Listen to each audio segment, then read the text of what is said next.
I wanted to share another idea with you about ways that you can communicate with your kids. In play therapy, we're real careful about asking questions, and that's a thing that in counseling it can be hard. You're curious naturally. You want to find things out. You want to ask questions, but kids will actually go into a completely different brain mode when you ask questions, and so they they just often get like people on the witness stand, and they're just trying to figure out what do I need to say to get this over with. So they might just say, well, I don't know, or just whatever answer they think you need. So one way you can disarm that or kind of blunt that, it's a little too direct, it's a little too sharp. If you could say I wonder in front of it, and you can still almost ask the same question. So if I had a kid and I want to know what their day was like at school, I could say I wonder what your day was like at school. And so that's already beginning to make it a little bit less direct because I'm just wondering. I'm just wondering out there into the universe. And if I never get an answer, I'll just be okay. I'm just wondering. So I'll kind of throw it out there, and sometimes I'll even just do it like, um, I wonder, and I'm just sort of wondering up to the ceiling or wherever I'm wondering to. But if you can go into it a little bit more, sometimes, just like I said about kids labeling their feelings, and you have to be kind of direct. Sometimes you just have to say it and put it out there with the chance that they may course correct you. You can do the same thing with wondering. So I might wonder, I wonder if today was one of those days where, gosh, you just wish it would end. Just want to get home and be done. No, it wasn't one of those days at all. I had a test that I didn't like. Oh yeah, you had a test. Yeah. I wonder if it was one of those tests that just like, man, you just couldn't believe you made it to the end of it. No, I knew just how to do it. Oh, yeah. Oh, that sounds really good. Sounds like you knew just what to do.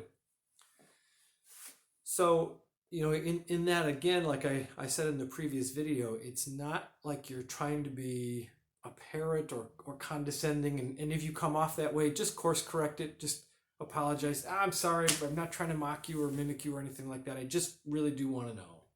And I'm just trying not to bug you.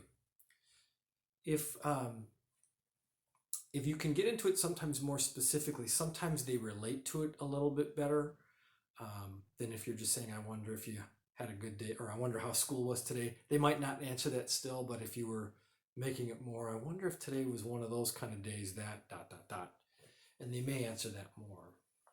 Um, I wonder, to me, reminds me a lot of when I'd be driving in cars sometimes with my dad or somebody's parent. Um, I've noticed we could have conversations better when we weren't looking at each other. For some reason, we're just like we're looking at the road, and somehow that just made it easier to talk about stuff. I don't know why, other than it just wasn't as direct, and the spotlight wasn't on you as much. So somehow that just was a little easier. So you can do that. You can say "I wonder" in front of most of the kind of questions that you have, and generally they'll answer it. But just one caveat about it: if you do it, you're going to get the best results if you really can just not even expect an answer. So if you can honestly just leave it. So I say, I wonder if that was one of those tests that just ate your lunch. And if they don't answer me at all, I just have to leave it. Because again, I'm just wondering. I don't even require it. I'm just wondering to the universe. Maybe the stars will answer me someday and tell me how that test was. If you do that, it creates a profound sense of relational safety because they'll feel like there's not a requirement and they can cross that bridge when they're ready, and you're perfectly secure about it. You're not insecure or stressed out or worried about it. And if you do it that way, more often than not, they'll want to. They'll want to cross that bridge. And honestly, it's almost like you're building half of a bridge and then they're kind of building the other half and connecting it. So give it a try. If you have trouble talking to your kids or your teens or your spouse or your coworkers, you can try I wonder. But just make sure you have to leave room for there to be silence and space, and you just wonder out there to the universe, and who knows if you'll get an answer, and you might not. but good chance you will. So I wish you all the best with that, and take care. I hope to see you soon.